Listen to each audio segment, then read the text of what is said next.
Diga comigo assim: o jardim exclusivo do Deus noivo. Uau, diga amém. Vamos para Cantares, eu já quero ler um texto.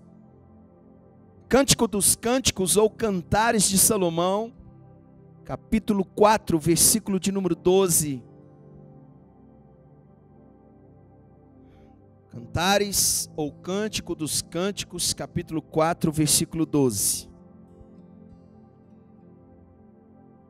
Vamos lá. Você é um jardim fechado, minha noiva, meu amor.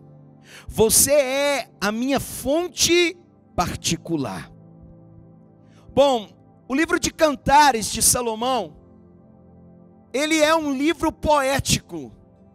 Ele é um livro que retrata o amor de um homem por uma mulher. Obviamente, nós estamos falando sobre o rei Salomão. Aquele, sabe, das Minas Perdidas, que filmes retrataram uma busca frenética pelos tesouros do grande rei Salomão. Salomão, ele é apaixonado por uma mulher chamada Sulamita. Essa mulher conquistou seu coração. Então no livro de Cantares, ele começa a poetizar o seu amor por ela. Só que quando a gente olha para o livro de Cantares, nós não só observamos um amor humanamente falando, mas nós vemos um grande amor eterno, que é o amor de Deus pela sua noiva. Então quando a gente olha para o livro de Cantares, ele está narrando uma história apaixonada de amor. Ele narra, na verdade, o único e o verdadeiro amor que todos nós sonhamos em encontrar. Mas humanamente falando, uau, é um pouco difícil, é um pouco que impossível. Mas quando a gente olha para essa história, nós conseguimos correlacioná-la ao grande amor de Deus pela sua amada.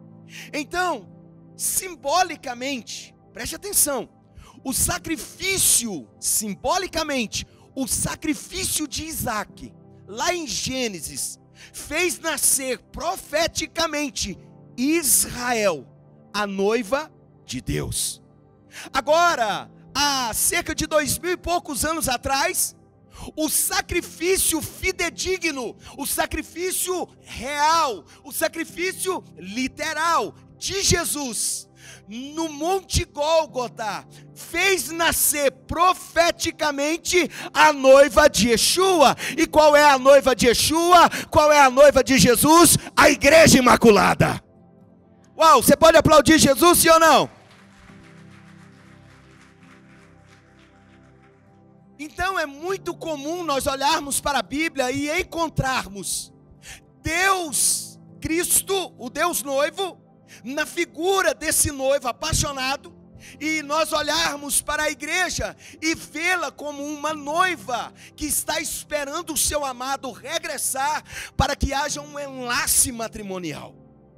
Então nós sabemos que o noivo, Deus, Jesus, ele veio, fez promessas para a sua amada e ele partiu em viagem. São mais de 2000 anos que ele está preparando a grande festa das bodas do Cordeiro.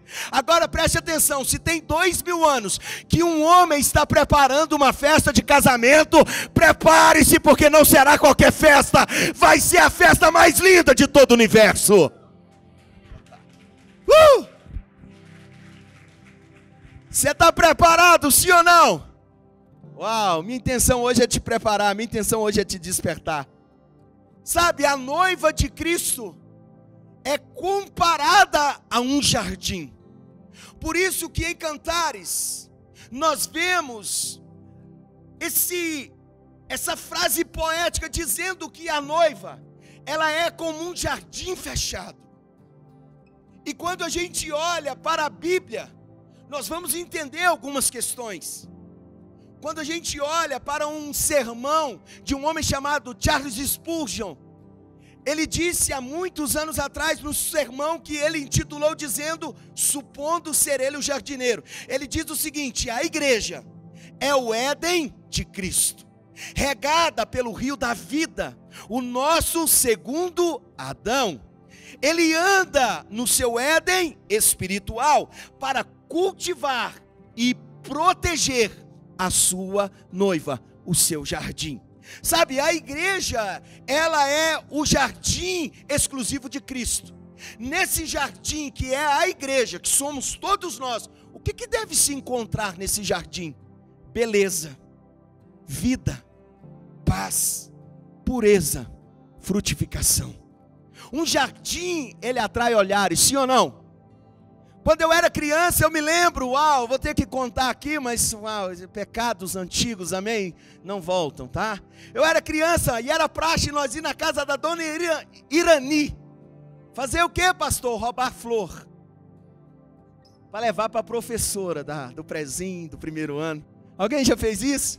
Já levou uma florzinha para a professora? Era muito bom, sim ou não? Por mais que aquela florzinha rapidamente secasse, mas era uma adrenalina, catar a flor, e também era uma grande expectativa, chegar na sala de aula com aquele botãozinho vermelho, sabe, todo sorridente, e dizer: professora Eliana, está aqui uma flor para a senhora. Um jardim, ele desperta beleza. E quando a gente fala de jardim, nós queremos falar do primeiro homem, chamado Adão. A primeira tarefa de Adão estava relacionada ao cultivo. E quando a gente olha para essa palavra cultivo, nós a relacionamos a uma tarefa, a um trabalho, a um serviço. Então Adão, ele foi o primeiro jardineiro de toda a terra. Então Deus, ele sempre prepara o melhor para o seu povo. Mas o reino de Deus, as bem-aventuranças de Deus, as promessas de Deus, nunca encontrará um preguiçoso. Porque não é para preguiçoso, é para alguém que está trabalhando. Você está dizendo amém? Você está dizendo amém agora? Tá? Uau, glória a Deus. Então o reino de Deus e todas as promessas é para você. Quando Deus, ele cria Adão, ele agora coloca Adão para que ele exerça uma tarefa na terra. Adão tinha uma missão. Diga comigo, Adão tinha uma missão. Porque a gente pensa que Adão vivia no paraíso deitado numa rede sem fazer nada. Não, era a obrigação de Adão trabalhar, cuidar do jardim de Deus, que era o jardim do Éden. Mas quando a gente olha para a Bíblia, o que nós percebemos? Que o primeiro jardineiro falhou. O primeiro jardineiro que deveria cuidar do jardim, deixou entrar uma cascavel lá dentro, uma serpente. E essa serpente, ao entrar no jardim, enganou a sua esposa, a sua mulher chamada Eva, que também enganou o seu marido. Eu não sei se você sabe, mas essa antiga serpente, chamada o diabo, ele entrou no passado no jardim de Deus, e ele está procurando na atualidade entrar no jardim de Cristo, que é a igreja. E se eu e você não estivermos atentos, seremos ludibriados. Que é isso? Ser enganado. Então todos os dias, a antiga serpente, ela continua com as suas toxinas pecaminosas, tentando enganar o maior número de pessoas. Adão falhou no passado, mas Deus entrou em cena. E quando Deus entrou em cena, ele expulsou o casal do jardim. Quando Deus entrou em cena, ele condenou a serpente. Quando Deus entrou em cena, ele colocou agora uma espada flamejante que agora ocultou o caminho para o jardim do Éden. Então, o jardim do Éden, ele se tornou um paraíso perdido, um jardim oculto. Vamos lá, eu quero ler com você 1 Coríntios capítulo 15. Versículo 45.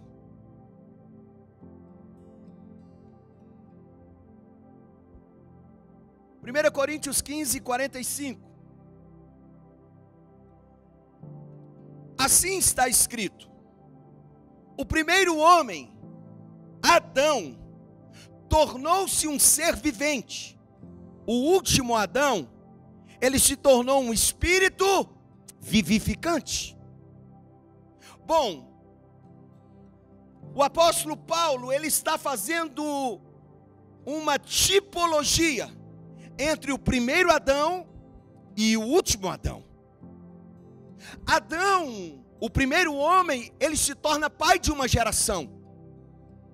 E por causa de Adão, por causa da queda de Adão, eu não sei se você já ouviu sobre o pecado original. Adão, após desobedecer a Deus, Adão, após negligenciar a sua função, a sua tarefa, a sua missão, ele gerou, ele concebeu o pecado. E o pecado e a morte passou a fazer parte do DNA natural de todos os seres humanos. Mas agora, o último Adão, que é Jesus Cristo, ele, por sua obediência, por seu amor, ele gera no seu ventre vida, perdão, salvação, milagres, respostas e a bênção para todos nós.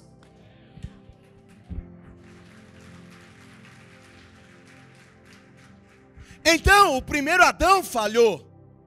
E por causa da sua falha, o pecado se tornou geracional. Mas o último Adão, Jesus Cristo, ele foi obediente até o fim, e a sua morte gerou para toda a humanidade um portal de salvação. Você hoje pode ser salvo. Você hoje pode encontrar com Jesus. Você hoje pode encontrar o caminho da vida eterna. Você está comigo? Aplaude Jesus por isso. Aplaude Jesus por isso. Por que Jesus é chamado de segundo Adão? Porque ele é um Adão melhor. Ele é um Adão perfeito. Um Adão responsável. Que veio ao mundo disposto a sacrificar pela redenção da humanidade. O primeiro Adão tinha uma missão. Ele não quis cumprir a missão. Então ele desobedece uma ordem divina. E ele gera o caos sobre ele. Deixa eu te falar uma coisa. Escute bem com os seus ouvidos que estão limpinhos hoje. Você já tomou banho? Escuta bem. Preste atenção.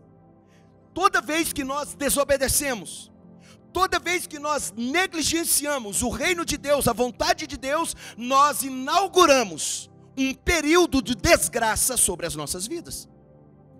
Então coisas, olha para cá, coisas que você está vivendo hoje, não é culpa do diabo, é culpa sua. Coisas que você está enfrentando no seu dia a dia, não tem nada a ver com o inferno. Ainda que o inferno esteja por trás de tudo que é mal. Mas você abriu uma porta. Quando Adão pecou, ele abriu uma porta para que esse demônio chamado pecado, chamado morte, reinasse na terra dos homens. Então Adão, ele é considerado o pai do pecado e o pai da morte, porque ele abre espaço para que a maldição percorra o globo terrestre. Mas graças a Deus, por Jesus Cristo, o nosso Salvador eterno, que outrora éramos condenados à ira de Deus, mas por causa de Cristo fomos absolvidos.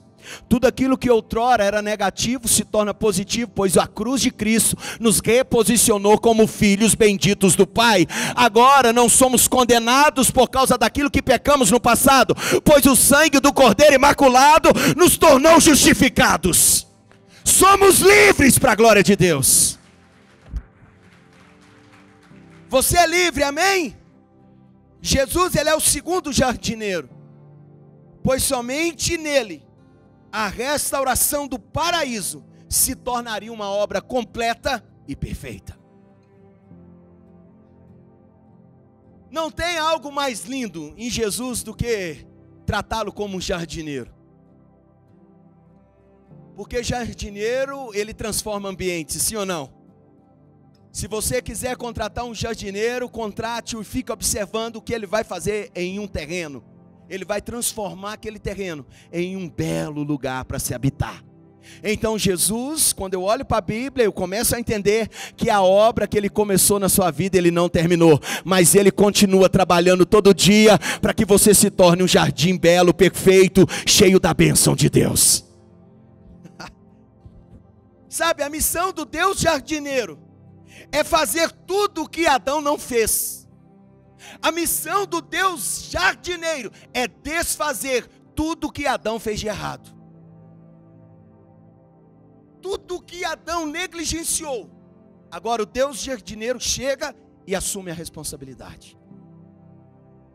O Deus jardineiro chega e começa a resolver uma causa, começa a resolver uma situação, começa a dar forma ao nosso pequeno e contaminado coração, começa a mudar a paisagem da nossa mentalidade, e tudo vai ganhando forma para a glória de Deus. Você está comigo, sim ou não? Sabe, Jesus veio restaurar todas as coisas. Não pense você que o seu pecado é o mais tenebroso. Jesus é o jardineiro, amém? Ele consegue dar jeito em tudo, diga glória a Deus. Para de se culpar, para de se vitimizar, para de, ficar, enclausurando a sua alma. Para de entrar por um labirinto de opressão existencial. O jardineiro chegou nesse lugar. Deixa ele entrar dentro do jardim da sua vida. Deixa ele começar a mudar tudo dentro de você, amém? Você está comigo, sim ou não? A partir de hoje eu quero declarar um novo tempo, uma nova estação de paisagem de bênção na sua vida, na sua casa e na sua família, em nome de Jesus. Vamos para Romanos capítulo 5.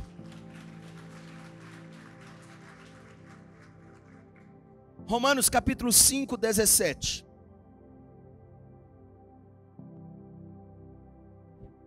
Romanos 5, 17. Se pela transgressão de quem? De um só. De quem que Paulo está falando? De Adão.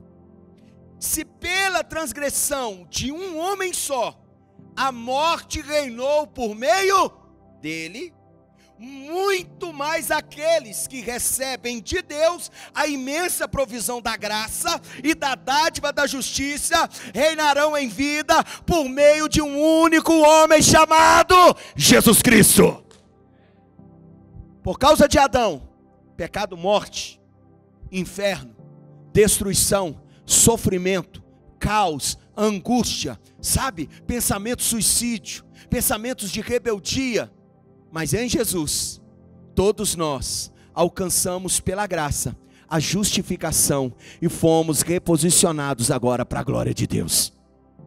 Versículo 18, consequentemente, assim também, um só ato de justiça resultou na justificação que traz vida. Termina para mim.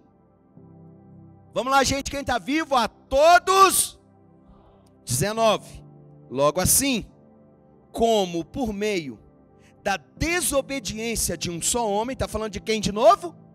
Adão. Muitos foram feitos pecadores. Agora está falando de quem? De nós. Então, por causa da desobediência de um só homem, de Adão, muitos foram feitos pecadores, nós. Compreende, sim ou não? Você está entendendo? Está claro? Assim também, por meio da obediência de um único homem, de quem está falando agora? Muitos serão feitos justos. Quem são os muitos? A igreja, a igreja, a igreja, o povo de Deus. Por causa de Cristo, nos tornamos justos.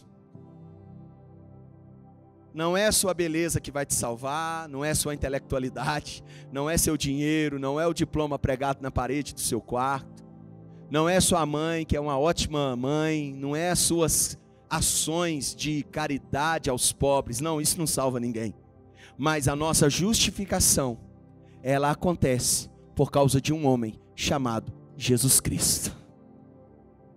Sabe, o primeiro jardineiro Adão, por causa da sua negligência, ele condenou a raça humana a viver uma vida de morte, pecado e degradação. O mundo, nós chegamos num consenso, todos nós, seja cristão, espírita, macumbeiro, seja todo tipo de pessoa religiosa, nós aqui chegamos numa conclusão: o mundo vai de mal a pior. Com qualquer pessoa que você pergunta. Ele não precisa ser da direita, da esquerda, ele não precisa ser de nada. Basta olharmos os telejornais. O mundo está indo de mal a pior. O pecado, ele inaugura um tempo de degradação humana. E a degradação humana, pastor, é simplesmente a ausência de Deus.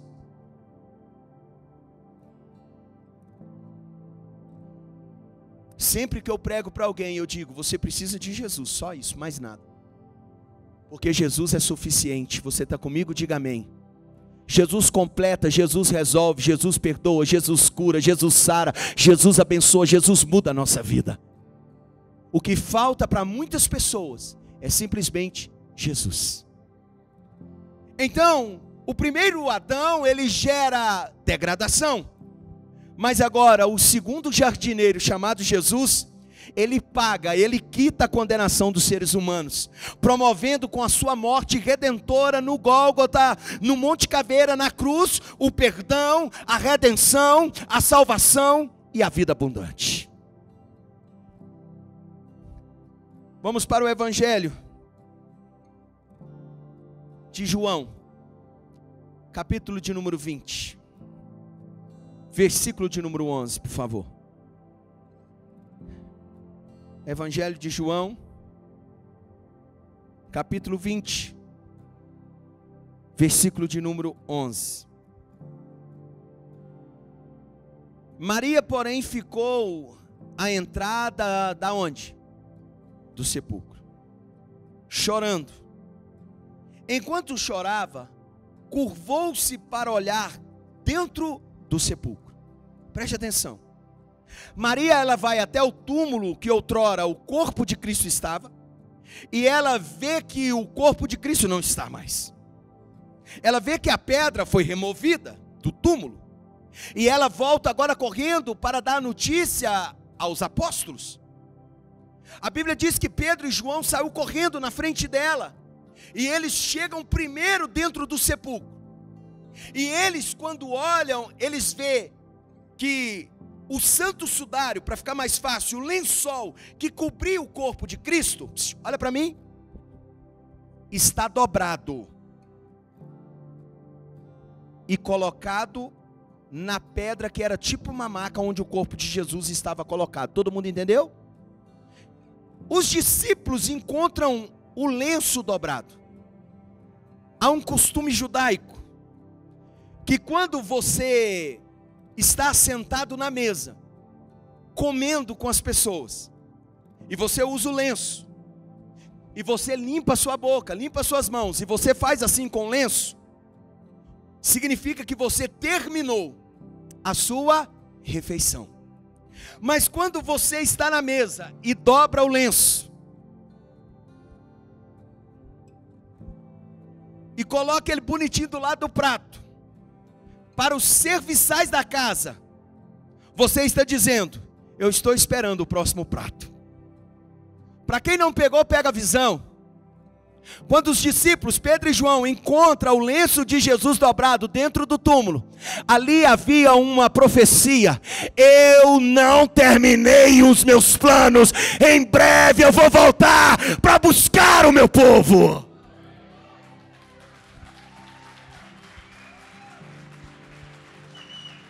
Se o lenço de Jesus, se o santo sudário tivesse assim, uau, a obra terminou, não vai acontecer mais nada, mas estava dobrado, há um sinal de esperança. Ele não morreu, ele ressuscitou, e muito em breve ele vai voltar, muito em breve ele vai buscar o povo dele. Estou pregando para crente, amém? Se você não está doido com a gente, é porque você ainda não converteu de verdade, porque nós aguardamos e apressamos a vinda de Yeshua. É isso que arde no nosso coração, um encontro que muito em breve acontecerá. Ô pastor, mas eu tenho 40, 50, 60, 70 anos que eu ouço falar que Jesus vai voltar e até hoje nada. Ok, olha as profecias. Você viu o que aconteceu na Turquia agora, sim ou não? Quantos mil mortos? Milhares. Jesus disse que no final dos tempos haverá grandes terremotos, fomes por todos os lugares, nação se levantará contra nação, reino se levantará contra-reino, mas ainda não é o fim, é o princípio. Uau! Então nós caminhamos no nosso cotidiano para um dos maiores eventos que a terra presenciará: o retorno de Cristo. Pastor, mas Cristo volta para quem? Cristo não volta para qualquer um. Cristo volta para um povo que está aguardando Ele. Cristo volta para quem crer nele. O que Jesus instruiu os discípulos? Jesus morre e ressuscita. Vamos andar um pouquinho, depois a gente volta onde eu estou ministrando. Fazer um parênteses aqui. Então Jesus ressuscita e ele fica 40 dias andando na terra, dando as últimas instruções para os discípulos, para os apóstolos. E Jesus diz assim: ide por todo o mundo, pregai o evangelho. Quem crer e for batizado, será o quê? Salvo. Pastor, então peraí, para mim ser salvo, o que eu preciso fazer? Primeiro, crer no evangelho. Crer em Jesus. Decidir pelo batismo. Você será salvo. Mas espera aí, tem uma vírgula e continua o versículo. Jesus continua a sua frase. Mas quem não crê já está, não será. Você não entendeu a visão de Jesus. Quem não crê em Cristo já está vivendo debaixo de uma condenação eterna. Por isso que o mundo está caótico, porque o mundo não crê na palavra de Deus. Então o próprio mundo que não crê, ele mesmo ele se torna uma fábrica de maldição e de condenação sobre ele próprio. Então a base para salvação é crer em Cristo. Você está comigo, sim ou não? Quem está comigo aí atrás? É crer em Jesus. É simples, é fácil. Beleza. Mas então agora os discípulos chegam e percebem que Jesus não está no túmulo. Eles veem o lenço, mas eles não dão muita moral e eles vão embora. Maria agora ela chega, Maria Madalena chega. E ela fica dentro do sepulcro chorando. Porque ela amava Jesus demais. Ela era grata a Jesus. Porque outrora ela era casa de demônios. Mas um dia Jesus chegou na vida dela. Ela se tornou a habitação do Espírito Santo de Deus. E agora ela está lá olhando, e vamos ler agora o versículo de número 12. João 20, 12. Então ela viu 2 anjos, vestidos de branco, sentados onde estivera o corpo de Jesus, uma à cabeceira e outro aos pés. Versículo 13. Eles lhes perguntaram: mulher, por que você está chorando? Aí ela responde: levaram embora o meu Senhor. Respondeu ela: e eu não sei onde o colocaram. Vamos lá, versículo 14. Nisso, ela se voltou e viu quem? Jesus ali, em pé. Mas ela não o reconheceu. Uau! Agora vamos para o desfecho, versículo 15. Disse ele: mulher, por que você está chorando? Quem você está procurando? Pensando ela que ele fosse o... Ela pensou que ele era quem? Não, só quem está vivo. Ela pensou que ele era... Aí ela disse: foi o Senhor que o levou embora? Então me diga aonde o colocou, e eu o levarei. Pastor, por que que Jesus, depois da sua ressurreição, se apresenta como jardineiro? Porque o primeiro jardineiro falhou, mas o segundo consumou a obra.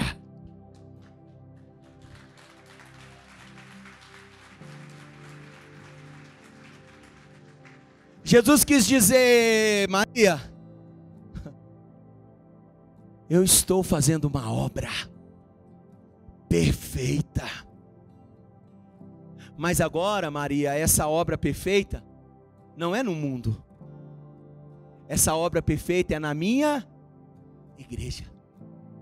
Porque a igreja se tornou, segundo Spurgeon, o Éden de Cristo.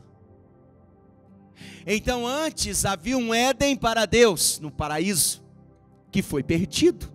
Mas agora em Cristo há um Éden encontrado e revelado ao mundo, que é a igreja imaculada que vai encontrar com o Deus noivo.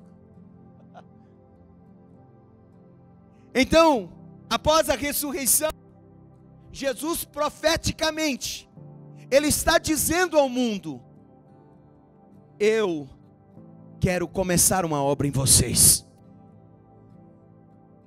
Mas para que eu faça uma obra em você, você precisa ser o meu jardim exclusivo. Deus tem ciúme de nós. Jesus não vai dividir o jardim dele com pragas, com pestilências. Não, não. O jardim é exclusivo. Pastor, peraí. Então eu estou entendendo agora. Eu sou o jardim de Deus? Claro que é. Se você é o jardim de Deus, você precisa ser um jardim secreto, fechado. Porque nos ares espirituais existem milhões e milhões de pragas tentando entrar no jardim de Deus, querendo contaminar a beleza do jardim de Deus, querendo contaminar a nossa mente, querendo gerar morte no jardim de Deus. E você não pode aceitar isso. Se você é o jardim de Deus, você deve permitir agora Jesus entrar e começar a repaginar esse jardim que outrora estava perdido, que outrora estava morto, que outrora estava em ruína e agora está ganhando forma para a glória de Deus. Amém? Amém? Você está comigo? Diga glória a Deus. A primeira coisa, eu não sei se você já viu um jardineiro trabalhar. A sua tarefa inicial é gerando dor no jardim. Ele arranca todos os galhos secos. Ele vai tirando toda sujeira com um rastelo. Se a graminha pudesse dizer, ela diria: ai! E ele está rastelando, tirando a sujeira. Aí de repente ele pega um tesourão. Você já viu? Sim ou não? Se tiver um jardineiro, me ajuda. Pega um tesourão ou pega aqueles carrinhos de podar grama. Se a grama pudesse dizer, ela diria: ai. E ele começa a passar o carrinho, vai cortando tudo, vai limpando tudo, vai rastelando tudo, vai juntando tudo, vai juntando e vai juntando. E eu não sei se você sabe, dá sacos e sacos de sujeira. Deus quer começar uma obra em você, mas você tem que estar disposto a suportar o ai. Não é o ai mineirês, é o ai de dor mesmo. Porque para se tornar belo, vai doer. Porque tudo que Deus faz, não é em passe de mágica. É por trabalho. É por serviço. Você compreende, sim ou não? Isso é tão louco que eu estou te dizendo, que o profeta Isaías diz, que no reino milenar de Yeshua, as nações não entrarão mais em guerra. Elas transformarão as suas grandes armas em enxadas, foices e paz. Por que, pastor? Porque no final de tudo, há uma profecia que diz: vi novos céus e nova terra. As coisas velhas se passaram, e eis que tudo se fez noivo. Bem-vindo ao reino de Jesus, um reino de trabalhadores. Você está compreendendo isso? Então ele começou uma obra em você e ele deseja terminá-la. Mas de vez em quando, nós fechamos a porta para Jesus entrar na nossa vida. De vez em quando, nós fechamos as portas para que Yeshua não entre, para que Ele não mude as nossas vidas, para que Ele não transforme a nossa mente, o nosso coração, as nossas ações. A missão de Jesus, ela foi concluída. A missão do primeiro jardineiro chamado Adão não foi concluída. Quando Cristo ele entra no Getsêmani, que é um jardim de prensar oliveiras, de produzir azeite, Jesus sofreu.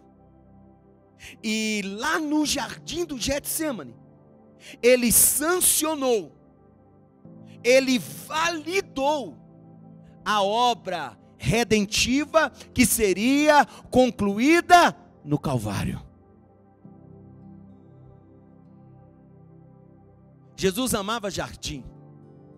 Sempre os discípulos estavam procurando Jesus e Jesus estava sempre em um lugar em oração. Deve ser por isso que ele é o jardineiro perfeito. Você precisa entender isso. Que no primeiro jardim, que é o jardim do Éden, ele narra a queda da humanidade.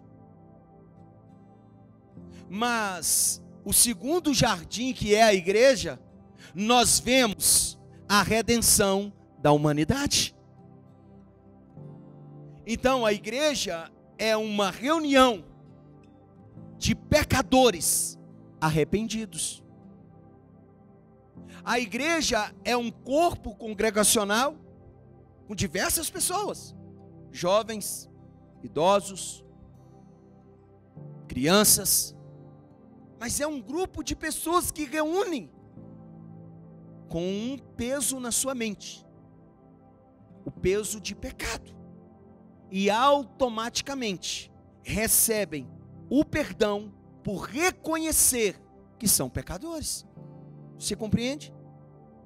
Então na igreja, ou melhor, a igreja não é um lugar para santos. A igreja não é um lugar para pessoas elitizadas, que falam politicamente correto, não. A igreja é para pessoas que reconhecem que precisam de um Salvador. Você reconhece que precisa de um Salvador? Sim ou não? Uau, todos nós. Sabe, no primeiro jardim, o homem caído, ele entrega o cetro de governo a Satanás. Mas o jardineiro Jesus, ele reconquista esse cetro de governo. E ele agora não devolve ele para o homem. Ele agora entrega para a sua igreja. E ela se torna agora a responsável por transformar toda a terra por meio da luz de Cristo. A nossa responsabilidade como igreja é muito mais profunda do que você imagina. E a responsabilidade que eu falo como igreja, não estou dizendo a líderes, a servos, a pastores, a clérigos religiosos, não, mas a todos aqueles que encontraram com Jesus. A responsabilidade de salvar a sua casa é sua. A responsabilidade de mudar histórias é sua. A responsabilidade de apresentar o reino de Deus é sua. Sabe, o primeiro jardineiro, ele foi enganado e foi vencido pelo diabo, a antiga serpente que entrou no jardim. Mas o segundo jardineiro, chamado Jesus, derrotou eternamente Satanás e o seu reino infernal. O primeiro jardineiro, ao pecar, ele decreta falência. Tudo se perdeu. A esperança se foi, Mas o segundo jardineiro, chamado Jesus, reconquista todas as coisas e eleva agora a igreja aos lugares celestiais.